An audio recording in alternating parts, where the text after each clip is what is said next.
প্রিয় ভাইয়েরা, 1971 সালে লাখো শহীদের রক্তের উপর দিয়ে এদেশের স্বাধীনতার চাকা ঘুরতে শুরু করে।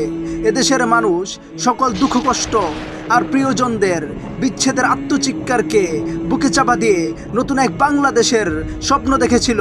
এদেশে থাকবে না কোনো গুম খুন আর বৈষম্য। কেউ জালেম হয়ে জুলুমের পতাকা ওড়াবে, আর কেউ মজলুম হয়ে দুঃখে দুঃখে মরবে, এমনটা কেউ কল্পনা করেনি।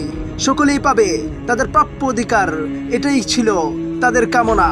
অপরদিকে এদেশের নেতারা বড় বড় কথা আর অধিকারের বিন বাজিয়ে মানুষকে দেখাতে থাকলো এক সোনার বাংলার স্বপ্ন।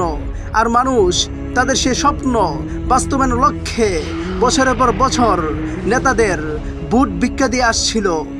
কিন্তু দুঃখের বিষয়, আজ স্বাধীনতার অর্ধশত বছর হয়ে যাওয়া সত্ত্বেও মানুষের স্বপ্ন আজও বাস্তবায়িত হয়নি।